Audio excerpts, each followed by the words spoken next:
Hi guys, welcome to Bini's kitchen. ഞാൻ ഇന്നിവിടെ ഒരു ബീഫ് ഫ്രൈ ചെയ്യാൻ പോവുകയാണ്. അതിന് വേണ്ടി ഞാൻ 1 കിലോ ബീഫ് എടുത്തിട്ടുണ്ട്. ബീഫ് എല്ലാം കൂടി ഞാൻ കുക്കറിനകത്തോട്ട് ഇട്ടു. അതിനകത്ത് ഞാൻ മല്ലിപ്പൊടി, കാശ്മീർ ചില്ലി പൗഡർ, മഞ്ഞൾപ്പൊടി, ഗരം മസാല എല്ലാം കൂടി അങ്ങോട്ട് ഇട്ട് ഇനി അതിനകത്തോട്ട് ആവശ്യത്തിനുള്ള ഉപ്പും കൂടി ചേർക്കാൻ പോവുകയാണ്.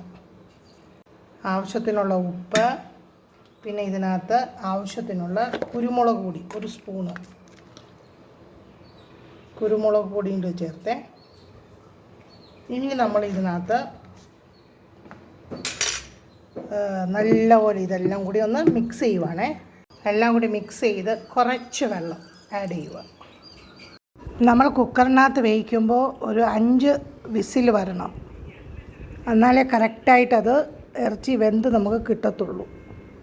അതുപോലെ തന്നെ വെള്ളമാണെങ്കിലും ഒത്തിരി ആഡ് ചെയ്യാൻ പാടില്ല, കുറച്ച് വെള്ളം ആഡ് ചെയ്ത് വേണം വേവിക്കാനല്ലേ വെള്ളം പോലെ ആയിപ്പോവും.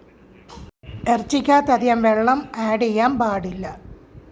ഇവിടെ ബീഫ് ഫ്രൈ ചെയ്യാൻ വേണ്ടി ഞാൻ തേങ്ങ കൊത്ത് എടുത്തിട്ടുണ്ട്, കരിയാപ്പില എടുത്തിട്ടുണ്ട്, ഇവിടെ ഉള്ളി, ഇഞ്ചി, പച്ചമുളക് എല്ലാം കൂടി അരിഞ്ഞു വച്ചിട്ടുണ്ട്. ഞാനിവിടെ തേങ്ങയും കരിയാപ്പിലയും ഇച്ചിരി ഉപ്പും ഇട്ട് വറുത്തോണ്ടിരിക്കുകയാണ്.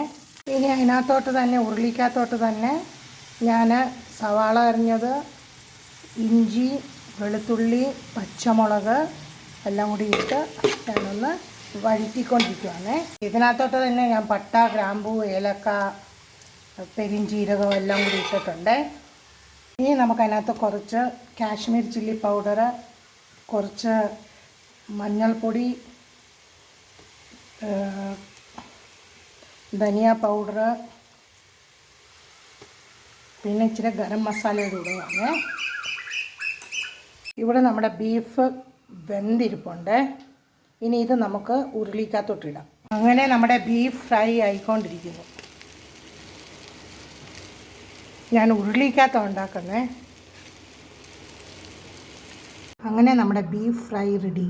ഞാൻ ടേസ്റ്റ് നോക്കിയിട്ട് പറയാം എങ്ങനെ ഉണ്ടെന്നേ.